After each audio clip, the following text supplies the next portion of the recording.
This is Inspiring Design, where unique innovators come together to share their knowledge, share their insight, and keep us up to date with the latest industry trends. And here's your host, Shannen Roe.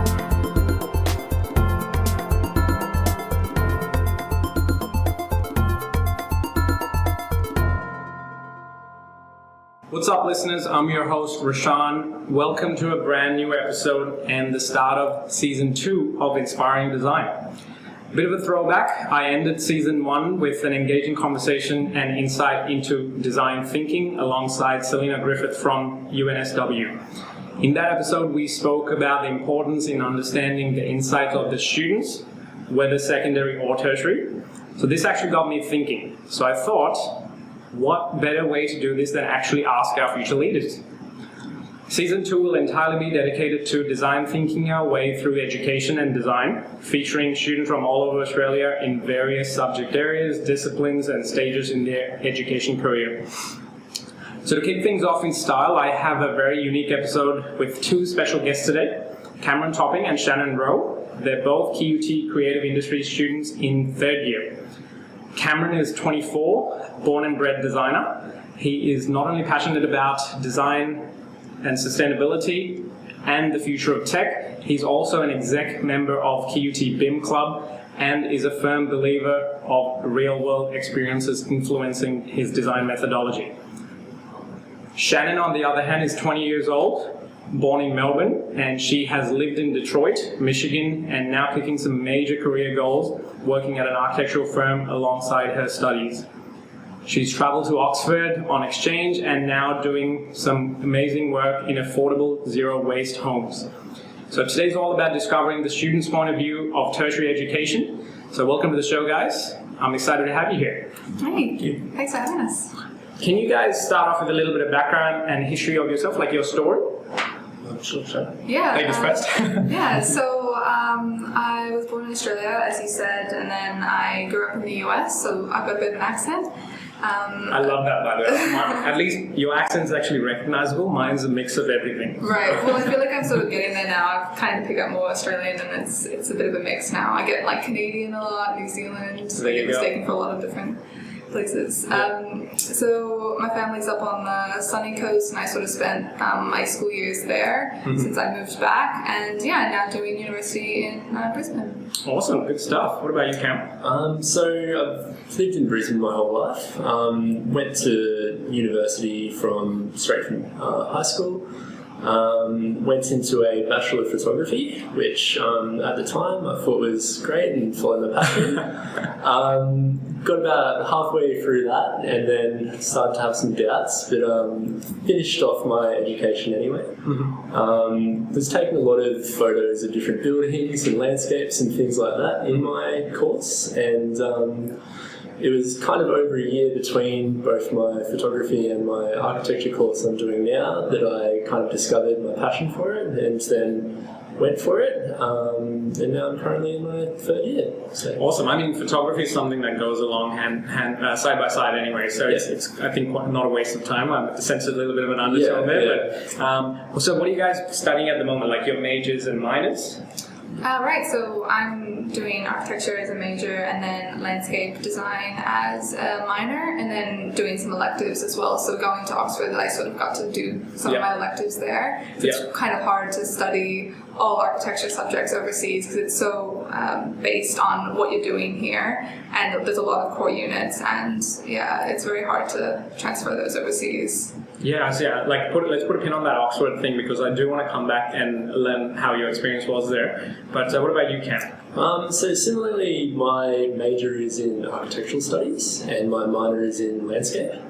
And then at the end of the year, I'm going to New York for an overseas work integrated learning opportunity. Yep. So looking forward to that. Definitely. So is that working in an architectural firm over there? Or? So it's like a mixed experience of different companies and things I'm doing over there. Yep. So that's with a number of different course units within the design faculty. So there's interior design students, landscape, fashion. Awesome. So it'll be great to see kind of some different points of view. Yeah, definitely. I'm glad that you both have chosen that exchange route because every time a student comes back, they've got positive things to say. And I think we've got a future recording coming up with the importance of travel and design, especially in the education career. So that's really cool. So what made you guys pick architecture? Like, you've already touched base on it a little bit, but is it literally because of your love for building design, or is there something else? What was the transition from high school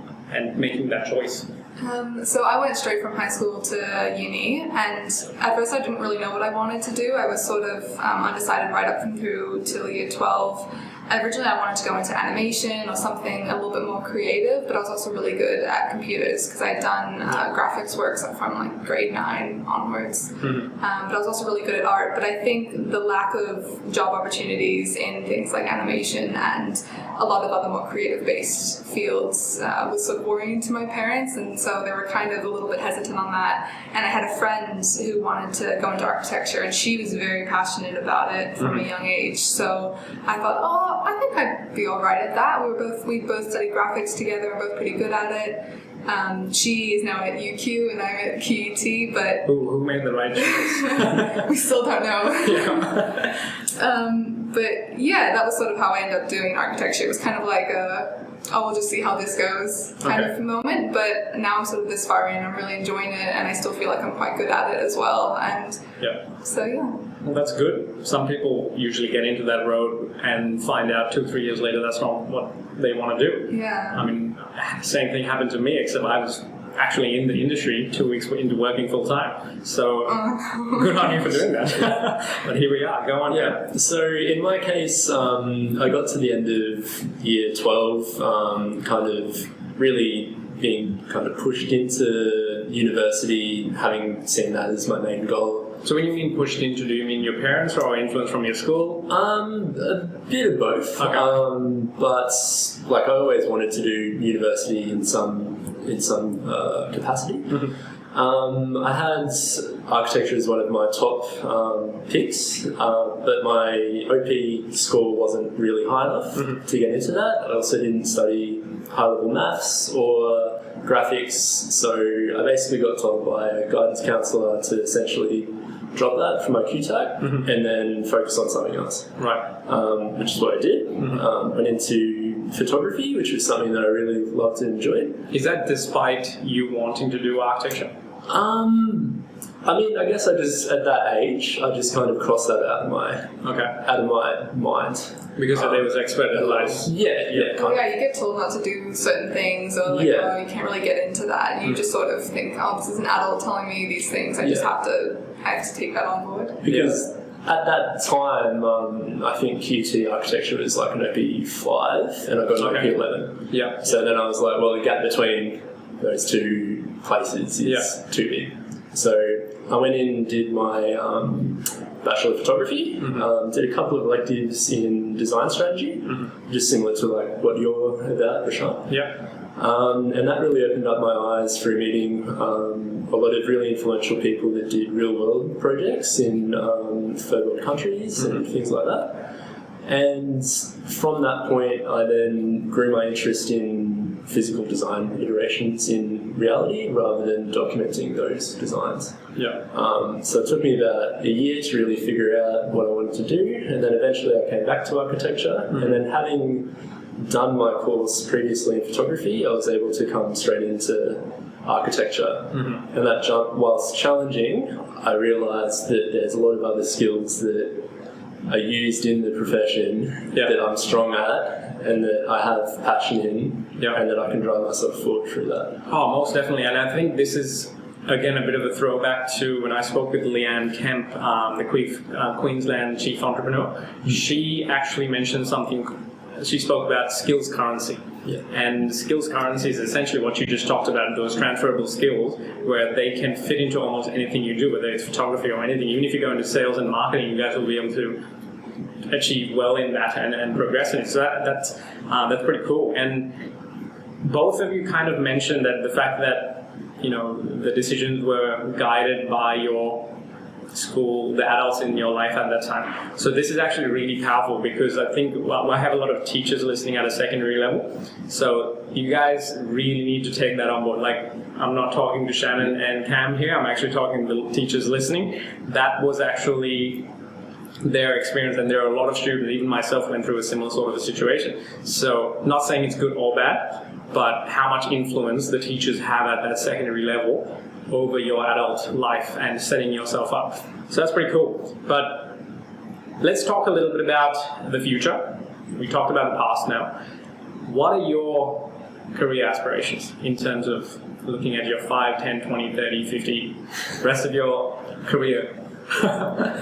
This sort of goes back to what you were even just saying, that I even think a lot of students get sort of pushed into university from so young, and you really don't know what you want to be doing for the rest of your life at 18. I certainly didn't, and I almost feel like I'll go through to graduate architecture, but whether that's going to be whether that's what I'm going to be doing 50 years from now, I have no idea. And I almost hope not, in a way, because it's sort of exciting to think that you could be doing multiple different things. You could have so many different jobs and career paths in your life. You're not just stuck with the first thing that you pick in high school, I mean, our parents' generation, there was an average of 2 career changes per lifetime. Do you guys know the average for us? It's got to be like 5 or something. 20, isn't it? It's 16. Wow, yeah. It's 16. And I actually had this conversation with my brother and sister, and we were talking about, we were actually counting the number of career changes that I've had compared to him. He's much more conventional, and he's had, I think he had 3 or 4 from memory.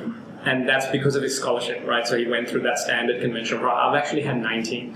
It's ridiculous. Wow. So I'm past the average now, so I don't know if that's a good thing or a bad thing, but yeah, there you go. Yeah, I think it's sort of much better to look at your actual passions and life values and work out different careers based around that, as opposed to thinking of what that looks like and that certain outcomes and what job that is. Just sort of look at, for example, I really want to get into sustainability, and that could be through architecture or some other different type of activism or design, or it could be anything really. And as long as I'm sort of sticking to my core values of what I want to be in my life in general, I think I could quite happily do that. And I think that's the thing as well, is that architecture itself is such a broad subject that it fits into so many different categories of knowledge and careers. So in that sense, it can drive you towards so many different areas. But in my personal experience, what I've really gotten value out of is experiences that give me an idea of what the actual career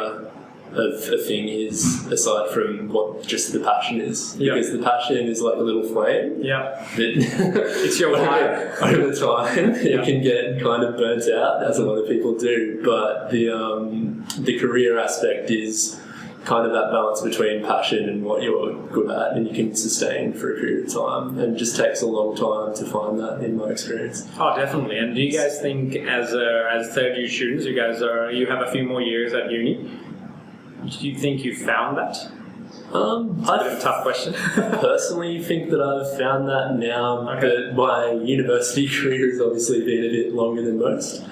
Absolutely nothing wrong with that. Nothing wrong with that. But I definitely think that this is what I'm going to end up doing in terms of the broad area, but the specificity of exactly what is the question now in my life. It's like, what else do I do? Where else do I push myself in terms of study or a career?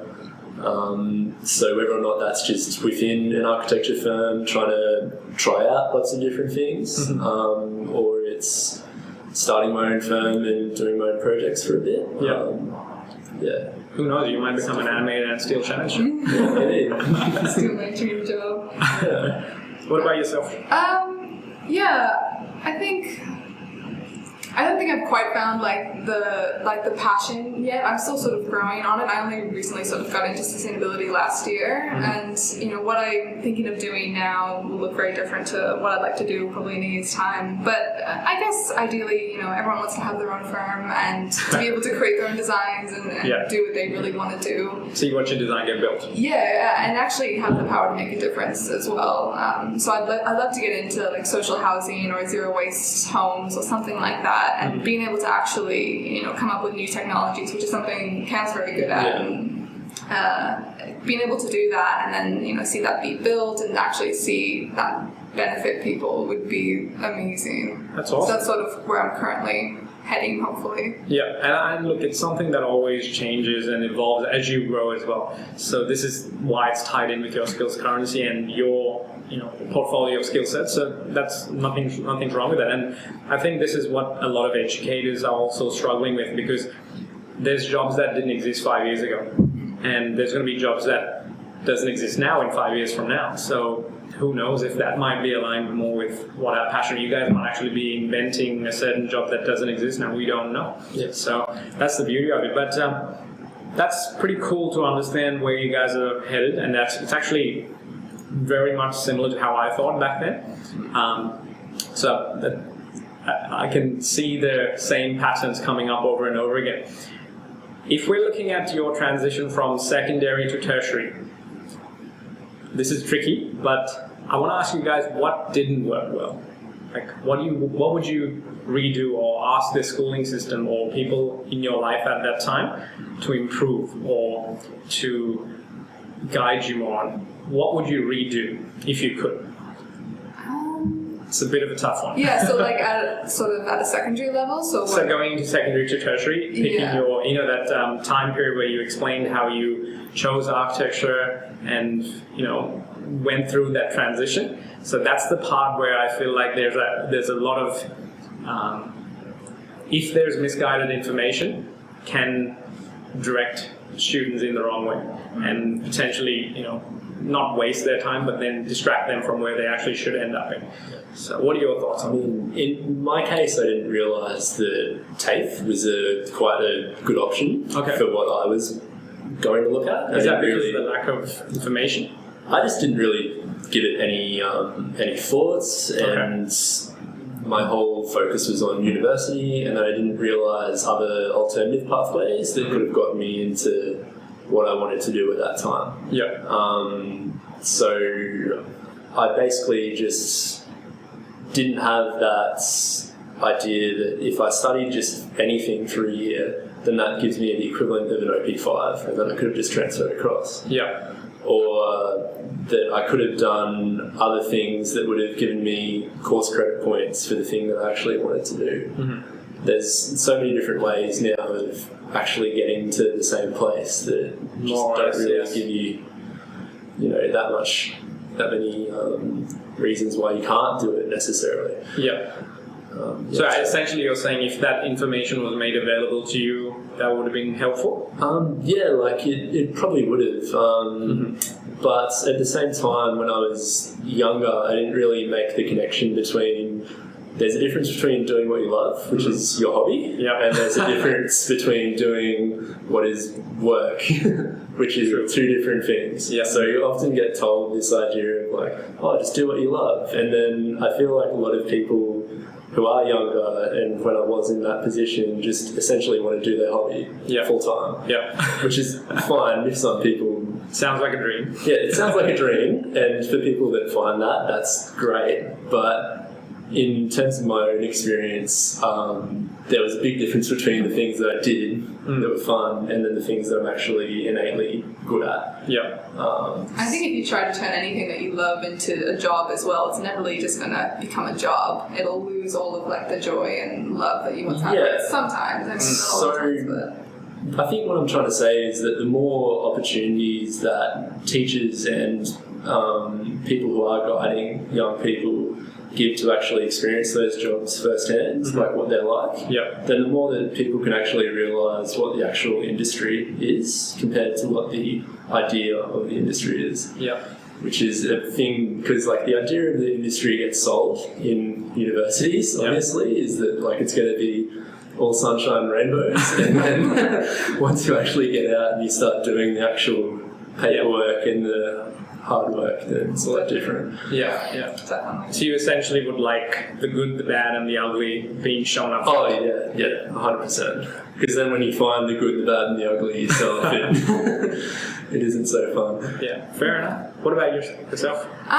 Well, it's hard. I went to a private school, and I was always quite academic as well, and everyone in my family went to university, and I sort of just you feel so much pressure. You don't even realize that not going to university is an option, even though they'll say in school that, you can go to TAFE, you don't have to go straight out, you can do a gap year, which is really popular, but it was always just sort of like you're almost...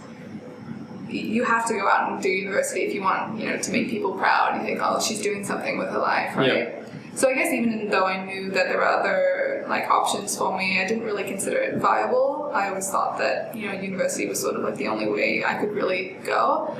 And yeah, I don't know. I guess I think just having what Cam said, a more real world sort of experience in high school would have been nice, in that you can actually, I guess, go out and really see what's out there. Yeah. So you do work experience and things like that, but yeah, you don't really get a feel for it, and maybe that's something that can only come with actual time and going to university and realizing that maybe that's not for you, and there's other stuff out there and things Well, this is the thing. I think because of social media and what's being portrayed online, that becoming a college dropout and becoming some entrepreneur and being a billionaire is an idea that's sold, that's almost a reachable thing, that you think you can do that. So why would you waste 4 years or 5 years of, sometimes 6-7 years at uni getting a degree, and that can be a cool college dropout and become a millionaire? But I think if you look at the people that has done that, there's 1 or 2 people in the world. That's an anomaly. But so personally, I think I'm a massive advocate of, I think, going through the university system, because it teaches you exactly that, what you just said, where you get to find yourself rather than the actual subject content. Right. Yeah. What works for you, what doesn't, and meet people from ridiculous amounts of backgrounds and work with people in different settings. And hey, if what you studied isn't what you end up doing, that's fine. At least you know what you don't want to do now. Exactly right. Yeah, because I think it allows you to think at a high level, which is what tertiary education is, higher learning. So I'm right alongside what you guys are saying, so that's perfect. One of the things, now we just talked about your recent past. If we look at your recent future for a second, the next I'd say 2 to 3, 4 years, do you think the tertiary education system that you've experienced has set you up, or is setting you up right, so that you can enter the industry and kick some goals? Well, I think it's interesting. I'm doing the sort of a work integrated learning class at the moment, which allows me to sort of go into an actual firm and work and get some experience. And I've just spent 2 full days there now, and I feel like that sort of taught me more than I have learned at university. That's a pretty powerful statement. Which uni is extremely important, and I still need it, and I needed to learn the design process and everything, and know how to draw and kind of come up with ideas and things like that. But knowing there's just a whole nother level in the workforce that you just don't get taught at uni, which is things like budget, which gets totally ignored, which is so important in the workforce. It's the top factor, I guess, in design. Yeah. And also things just calling up clients, and also manufacturers and different places where you can actually sort of talk to people and look at resources and things like that is something you don't really think about at uni. I think you probably do, Cam. You go a step further, but looking at actually where you can get materials, as opposed to just saying I'd like to use this material, is something that it's just such a basic level you get at uni, and so it's another constraint you have to design with. Yeah, it becomes more difficult. Yeah. It's just I guess an extra level of thinking in the workforce that you really can only learn by going and doing it. Okay, cool. So what would actually work well, do you think, in your opinion? At uni? Yeah.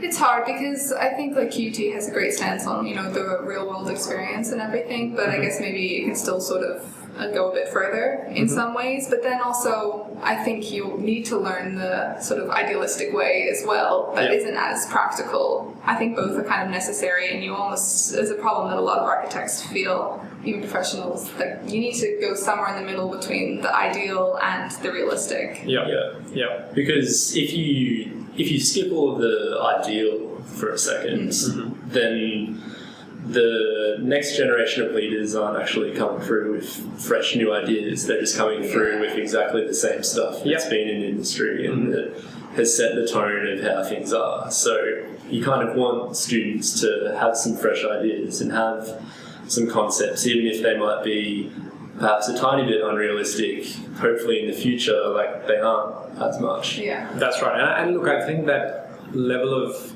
that balance that you actually really beautifully described, you need that. Mm-hmm. It allows you to then push the boundaries, work with clients and actually do things that are different and keep constantly pushing those boundaries over and over again. But if you're happy to stay within that bubble, just keep doing the realistic, then what happens in the world? You just stagnate almost. So that's really brilliant. I'm so happy to hear like you guys are realizing these things at such an early age. Yeah. I definitely did not think like this at a third year level. What about yourself, Cam? Like, what are your thoughts on the tertiary education system preparing you for the industry? So essentially I'm part of a student group that is trying to make some connections between different courses within construction or building information modelling that will then be working together in the future. So we kind of get some knowledge of how different things work together, how different students are learning, what programs they're learning, and then how all of that fits together within a building information modelling kind of environment. Yeah. So from that stance at QT, we maybe don't learn actually as much technology as what we might need to do in industry. Is that seen as knowledge that we'll learn in industry, but we also need that bridge between industry level stuff and where we currently are now. So that's kind of where our group is trying to position itself in helping students. So in that sense, I think the more people that we can get into industry that have problems that they're working on now, and then they can potentially get some student kind of input into those problems, might actually be a fresh take and it's a good link between both of those different environments, and then give those students some background in not only what is going on as problems, but also the opportunity to then speak up and then be engaged in those conversations. Yeah, no, that's awesome. So in terms of what you could improve about the system, when I mean the system, talking secondary to tertiary and then tertiary to industry, in your opinion, what would you improve? Again, this is the balance between realistic and ideal. Whatever you think of, no constraints. What are your thoughts? What would you improve on? Yeah, look, I'm not sure. I think probably some more sort of investment development in technology on site at campus would be really great. So that's at tertiary level? Yes, yeah. They already have like great facilities here in the workshop, but I guess it's just not really sort of, you don't know about it. You kind of have to seek out that information for yourself. So I think it would be great just to know about the facilities available and have like classes where people can actually show you this is how you make a model and this is how you can use these different pieces of equipment that are just alien devices to some of us. True. And on that point of skills currency in these kind of courses, I think that one of the most important ones to have is on mental health. Wow. Because as young students, I think that we're going into these courses that are so heavily based on marks and things like that, and there's so many different social pressures around being young that then people are having all of these issues and then trying to deal with those in their own ways. And then if the university potentially had more of a system for incorporating that into courses, then I think that people will go into the workplace then with better values. Yeah, that could probably be said right through from secondary as well. Like it's a big problem with teenagers. Well, I know that universities have free mental health care plans for students, and I think I believe it's unlimited. I'm not sure what the logistics are with that, but that's actually a really valuable insight. And this is something that I've been thinking about. What are your thoughts on skill sets that are applicable to any industry? Things like how to actually network or public speaking. So these are things that I actually love to teach myself in between the classes, or whether they're in an architectural class or outside of a university school environment. What are your thoughts on that content being available as part of the base curriculum? Yeah, I think that's fantastic. I think it's sort of almost not enough to be like a whole new elective, but if you had just sort of knew that there were these like lecture nights or these classes that you could go to free of charge, where you could just talk to people who could sort of help you with that, help you with public speaking. I think that'd be amazing. Yeah, awesome. There you go. What about you, Cam? Personally, I think that marketing is an incredibly powerful tool at the moment, especially with the rise of the digital economy. Yeah. The more that students can kind of focus on how they market that content, I think the further they'll get within their careers. Yeah. Especially in design, you have to sell your idea, so knowing, I guess, how to visualize that and what to say to, tutors and such to get them to sort of properly understand your design is really important. Yeah. There you go. So I think we've got a bit of everything in terms of the education system at a secondary level, tertiary level. Do you guys have any advice that you want to share with, people your age or the students coming from, into university in the next 2, 3, 4 years? Any wise words that you want to share? Oh man, go down to 3 subjects. Go down to 3 subjects. Just be gentle with yourself and take it easy. You have your whole life to graduate. So I wouldn't rush into anything. I wouldn't worry about graduating later. Just sort of take care of yourself. Yeah. I think the biggest thing that I've learned over the last year is the fact that people within the industry that you're networking with are really kind to the fact that you are a student. Yep. So when I first started talking to people, I was really nervous that I didn't really know anything and that they'll think that I'm an idiot or stuff like that. But the more that you see that actual position as being a student as something extremely valuable, I think that's really something that's helped me over the past year. That's actually really valuable because you have the label of a learner. Yeah. So it's almost like going up to anyone and being like, teach me. Yeah. And people love teaching other people. If they can just talk about what they know for ages, they'll do it. Exactly. Because it's really easy for them to talk about things that might be extremely complex for us because it's what they do all the time. So they can just tell you in plain English, nice and simple, whereas if you're trying to learn that through YouTube or something else, you'll just be going through endless hours of useless content potentially. So I actually feel like university students get a lot of respect as well from people outside of university because they think, here's a young person trying to better themselves and educate themselves, which I think is really powerful. Yeah. It's a nice feeling. That's actually really wise words, guys, and I think you more or less set it in a different label, the power of actually approaching people, talking to people, networking, and getting yourself out there, learning constantly. So that's brilliant, and thanks so much for sharing your insights. Thank you. Thanks. So that's it for today, folks. Before we leave, I want to give a shout out to Burnt Alcon. Really cool username, by the way. Thanks for leaving your review and a 5-star rating on the podcast. So Burnt Alcon says, Rushan's dedication to deep dive into design across multiple levels has given me a great insight into the industry. Absolutely love this podcast. So, mate, thank you so much for sharing the love. I'm planning on bringing more and more amazing guests like Cameron and Shannon today, and future thought leaders as well as the leaders of the industry currently. So stay tuned. Everyone else, if you would like your words to be read out across the listeners that we have in 14 different countries, jump online to Apple Podcasts and share the love. I know I will be super appreciated and grateful for you forever. I'll make it a personal point to respond to every single message I receive as well. So till next time, thanks so much. Thank you. Thank you.